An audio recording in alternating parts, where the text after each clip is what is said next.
ladies, good evening, gentlemen. It is News Hour on Spectrum Television.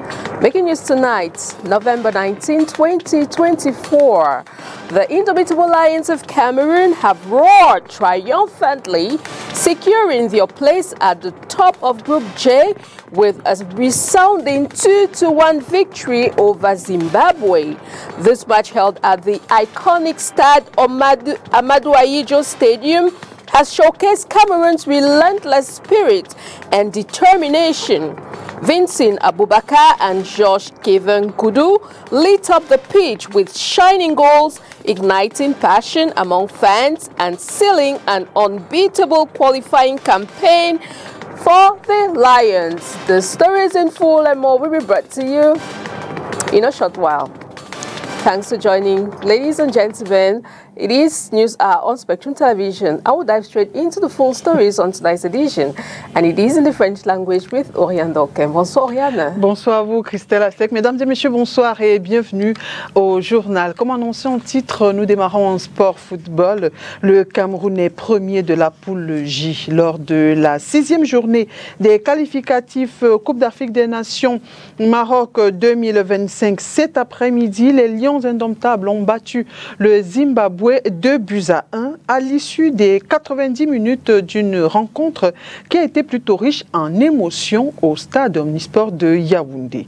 Nous fait le point avec vous, Olivier Bouzik. Conclusion victorieuse pour les Lions indomptables dans le cadre des qualifications pour la CAN Maroc 2025. Face au Zimbabwe cet après-midi, Aboubakar Vincent et ses coéquipiers ont répondu aux attentes du public au stade omnisport de Yaoundé. C'est d'ailleurs le capitaine des Lions qui donne le ton à la 18e minute à travers cette action individuelle.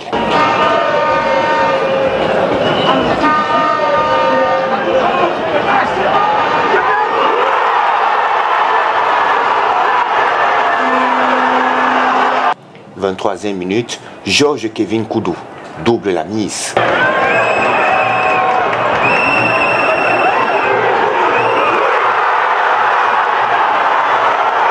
On en reste là. À la première mi-temps, la copie servie par les Lions est plutôt attrayante.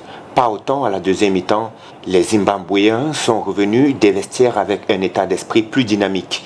Ils enchaînent des offensives dans le camp camerounais sans succès et sont finalement récompensés à la 73e minute grâce à un but de Djukamanja. Malgré l'espoir de revenir au score, le coup de sifflet final retentit sur le 2-1 en faveur du Cameroun. Après 6 journées, les Lions caracolent à la tête du classement du groupe J avec 14 points, suivi du Zimbabwe 9 points, le Kenya 6 points et la Namibie au bas du classement 2 points.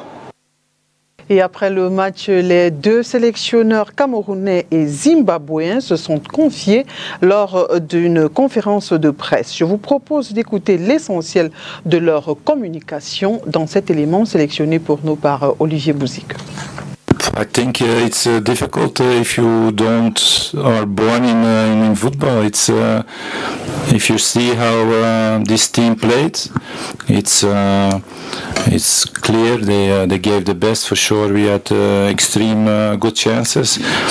You come in the second half, we wanted to keep the same drive, but one more time, I think also in the tribune it was very hot, so on the field it was even hotter. So they're human, they're not persons from another world, they're human, they suffer, they gave a lot, much more than the opponent, they gave a lot the first half. Is it not normal that they play a little bit less active?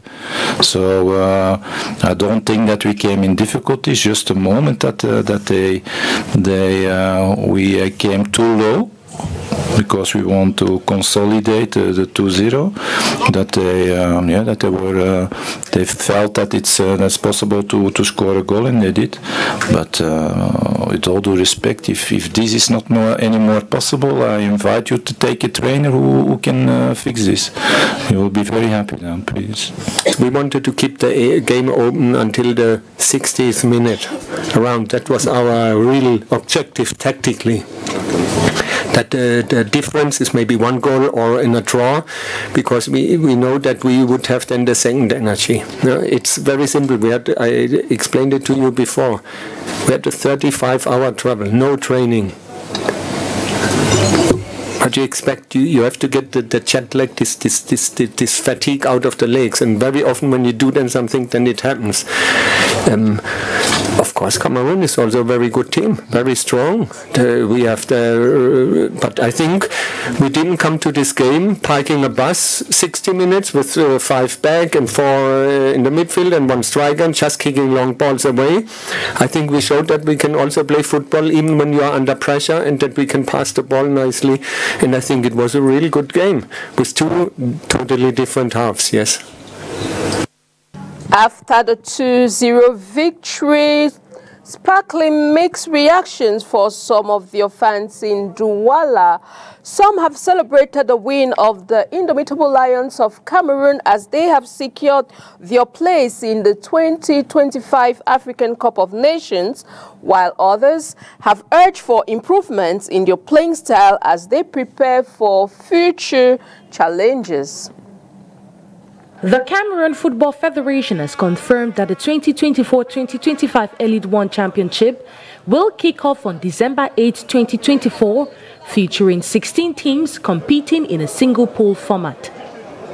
A break in the schedule will take place from February 1 to 28, 2025 to accommodate the African Nations Championship, allowing players to represent their national teams. This will only be respected if Cameroon qualifies for the competition to be hosted in East Africa. The calendar for the next football season has been revealed in the Fecafoot General Assembly held on Saturday. The season will kick off with an exciting Super Cup clash between Victoria United and Colombe Sportif, scheduled for November 24. This match will serve as a curtain raiser for the league and set the competitive tone for the season ahead. In the MTN Elite 2 Championship, a total of 17 clubs will enter the fray, starting their campaign on December 14. The regular phase of this division will conclude on April 28, 2025, with teams vying for a spot in the playoffs, which are set to begin on May 10, 2025. Like their Elite 1 counterparts, Elite 2 teams will also observe a break from February 1 to 28 for national duties. Additionally, the Women's Premier League is set to debut on November 30, 2024. It is uncertain if these dates will be maintained, as clubs are still clamoring for subventions and their own share of the package. Loin du sport, le projet Ladies in the Boardroom, qui veut réduire le gap existant entre les femmes entrepreneurs émergentes et les femmes chefs d'entreprise accomplies, a été récemment présenté au public. L'initiative, soutenue par le Haut Commissariat du Royaume-Uni au Cameroun, vise la promotion et l'éclosion d'une génération de femmes entrepreneurs dites de la classe moyenne. Henri Goué. Autonomiser les femmes entrepreneurs émergentes au Cameroun en multipliant des opportunités de réseautage devant leur permettre d'élargir leur réseau, de nouer des contacts entre elles, mais aussi et surtout avec d'autres femmes chefs d'entreprise accomplies. Telle est l'idée du programme baptisé Ladies in the Boardroom. L'initiative, soutenue par le Haut Commissariat du Royaume-Uni au Cameroun et pilotée par la structure Escape Limited, vise à réduire de façon considérable, voire combler, le fossé existant entre ces deux catégories de femmes entrepreneurs dans notre pays. Si nous nous intéressons aux femmes entrepreneurs dites de la classe moyenne, elles vont pousser encore un peu plus haut les femmes qui sont déjà installées là-haut au poste de décision. Et au même instant, elles vont tirer aussi vers le haut celles qui luttent un peu plus bas en leur donnant des opportunités. Donc l'objectif ici est vraiment de donner du pouvoir aux gens de la classe dite moyenne. Un concept qui rencontre l'adhésion du haut commissaire du Royaume-Uni au Cameroun et ambassadeur non résident pour la Guinée équatoriale, son Excellence Matt Woods, qui apporte au passage quelques précisions. Le projet en lui-même comporte plusieurs activités comme des formations, le cabinet de mentorat et des événements. Mais je tiens à apporter cette précision dès maintenant, même dans une plateforme qui fonctionne, la différence se fait au niveau des connexions que tout un chacun s'est créé au travers du projet. Donc en gros, ce que nous essayons de faire, c'est de réunir des gens et leur donner l'opportunité de se rencontrer, de s'enseigner mutuellement et de mettre à profit ces nouvelles connexions. Le docteur Edith Gibson, promotrice du projet Ladies in the Boardroom, voit encore plus grand. Nous avons pour intention de ne pas seulement vous apporter le mentorat dont vous avez besoin, le leadership et les conseils dont vous avez besoin, mais nous allons investir notre argent dans quelques projets et honnêtement, nous ne voulons pas investir sur des personnes qui vont abandonner.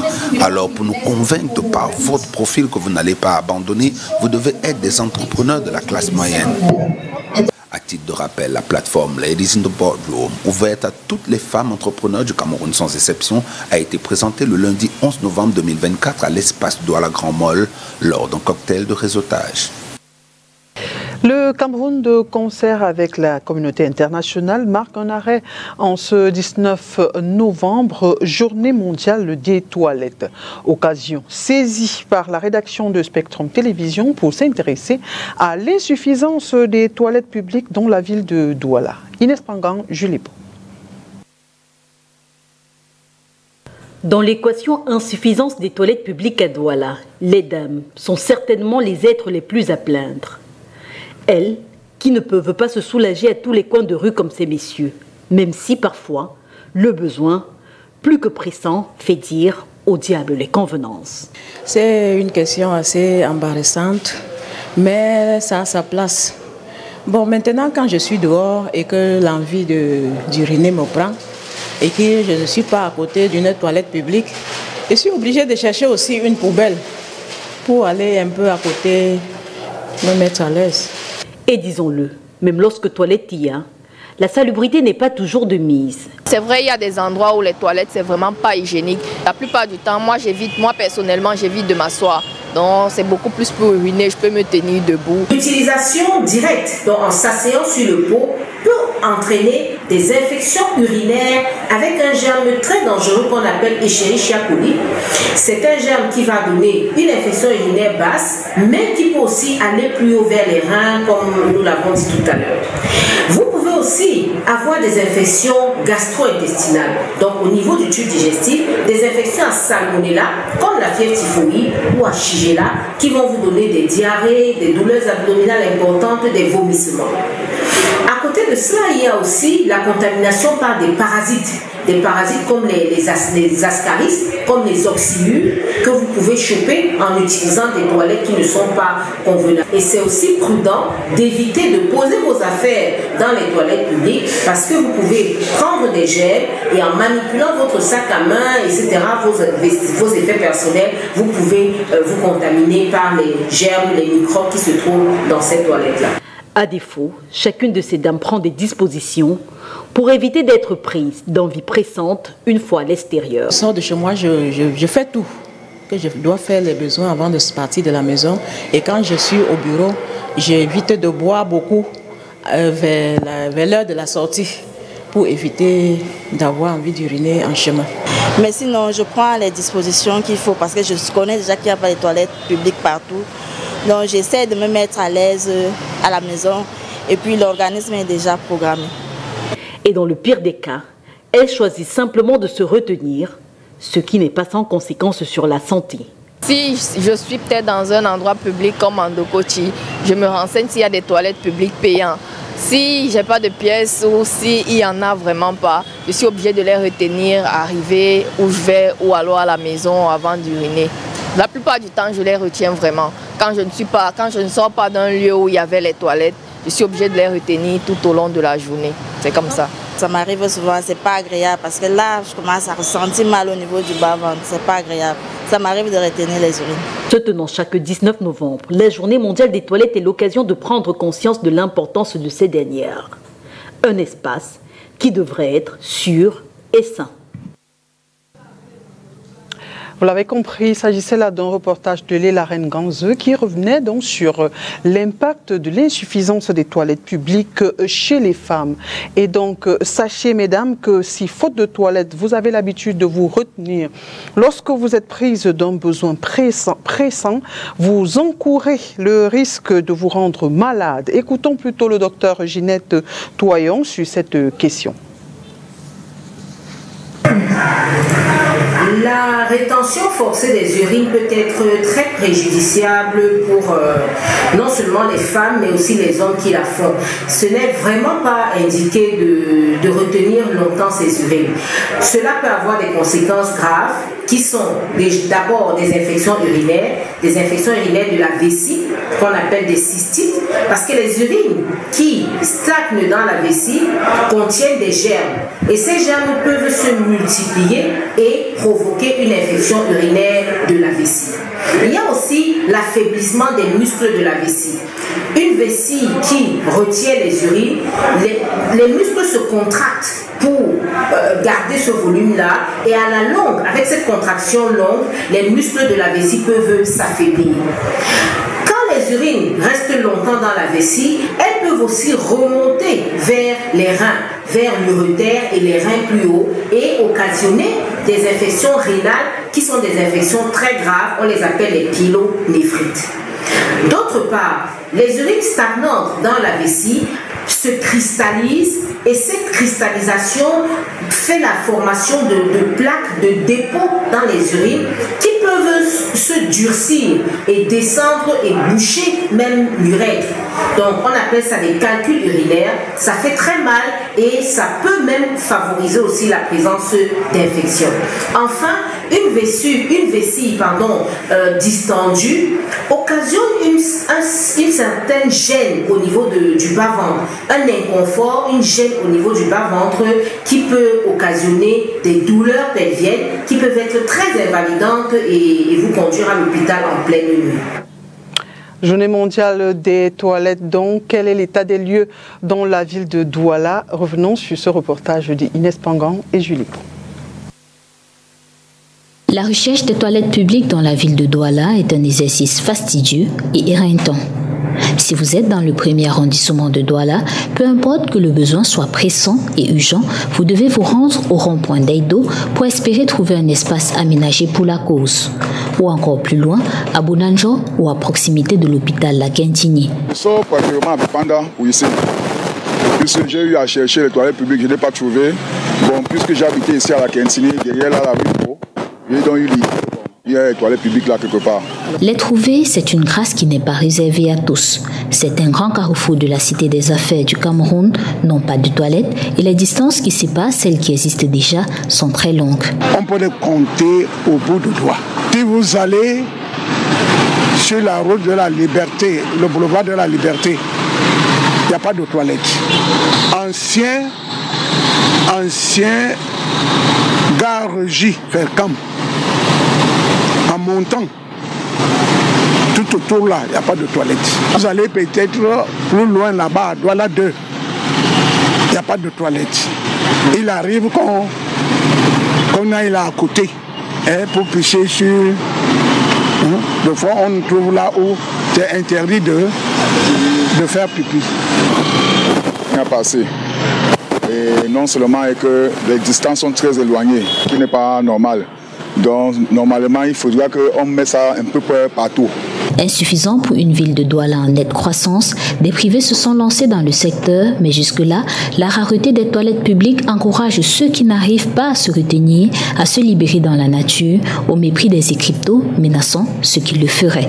Moi, quand je veux faire pipi, je me retire là où il y a les broussailles, s'il n'y a pas de toilettes publiques. Il faut également remarquer, et ce pour le décrier, que même de nombreux espaces de loisirs de la ville de Douala n'ont pas de coin où leurs clients peuvent se mettre à l'aise. Lutte contre les vers intestinaux, une vaste campagne de déparasitage se déroule dès le 27 novembre prochain dans la région du littoral.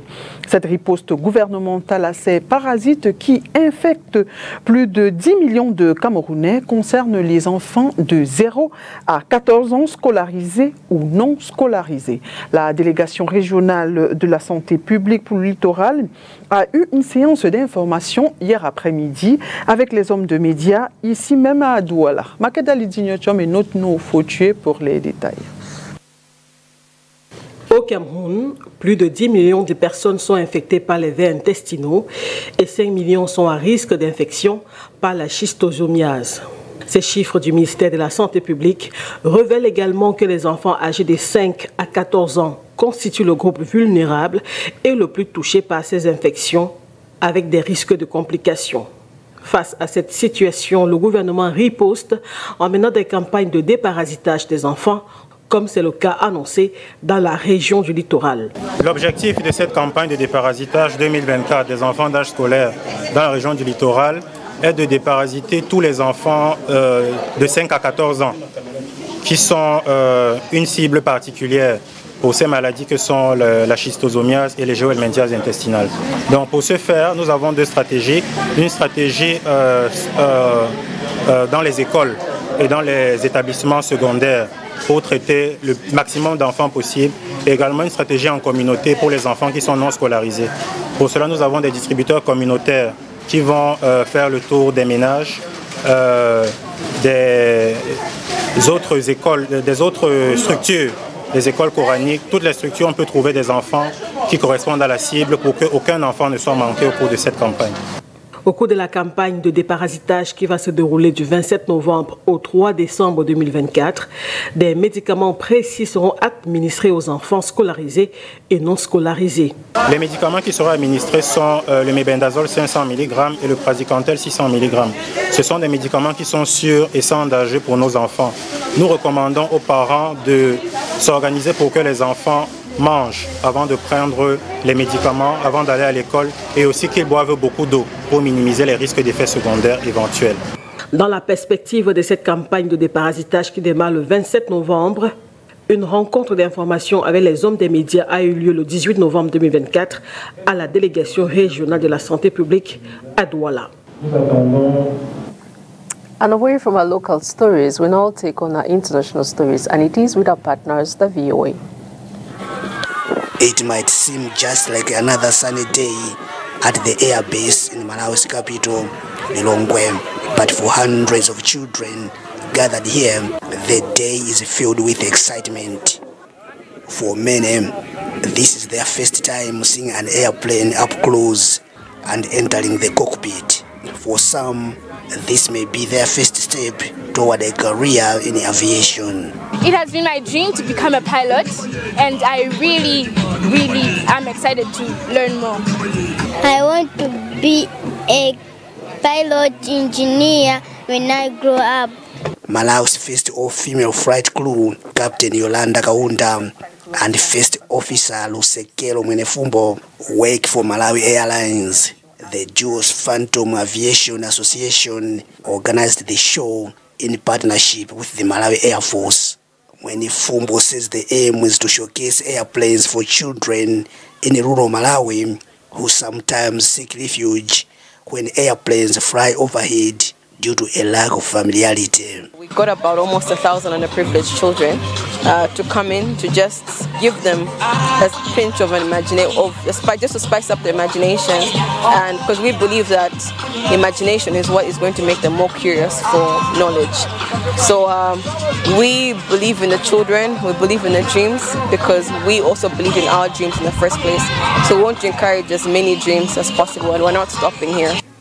The theme of the show was Dreams Take Flight, and it rekindled the excitement of aviation even for other attendees like Rosalind Hamis. It's also my first time to come to a place like this, and I've been inspired.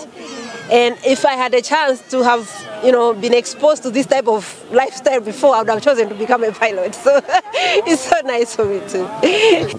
The show's organizers allowed visitors to step inside helicopters, jets, and training aircraft. Puma Energy Malawi was the main sponsor, providing fuel for all the airplanes, which performed skilled and daring maneuvers.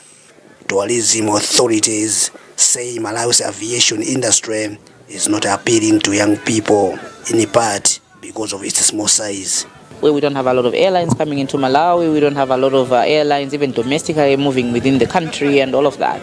And then the issue of infrastructure, where we have, our airports. We have been talking about Mzuzu Airport, we have been talking about Chileka Airport. However, Kantukule says the Malawi government is working on policies that would attract greater private sector investment in the aviation industry. Lamek Masina, VOA News, Lilongwe.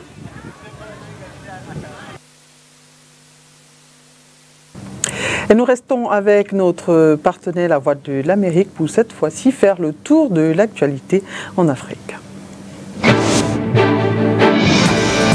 Au Somaliland, le chef du principal parti d'opposition, Abdirahman Mohamed Abdoulaye, dit Hiro, a été élu président.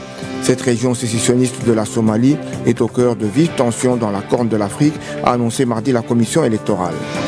Le parti d'opposition au Mozambique, la Renamo, a estimé lundi que les élections du 9 octobre devaient être annulées, contestant des résultats ayant donné gagnant le parti au pouvoir et qui ont alimenté depuis des manifestations meurtrières dans tout le pays. Le commandant de l'armée soudanaise et dirigeant de facto du pays, Abdel Fattah al-Burhan, a rejeté mardi toute ingérence étrangère dans la guerre au Soudan. Cet appel survient au lendemain du veto russe à une résolution du Conseil de sécurité de l'ONU appelant à un cessez-le-feu. Les autorités de Djibouti expérimentent une nouvelle arme contre le paludisme, un moustique disposant d'un gène modifié qui empêche les progénitures femelles qui propagent la maladie d'atteindre l'âge adulte. Depuis le 6 octobre jusqu'en avril, ces moustiques spéciaux seront relâchés toutes les semaines. Et voilà qui met un terme à cette édition d'information. Mesdames et messieurs, merci d'avoir été des nôtres et bonne suite des programmes sur Spectrum Télévision. Bonne soirée à vous, Christelle. Good night to you, Ori and Duncan. Good night, televiewers. Do tune in again tomorrow for more news and fresh news on Spectrum Television. Good night.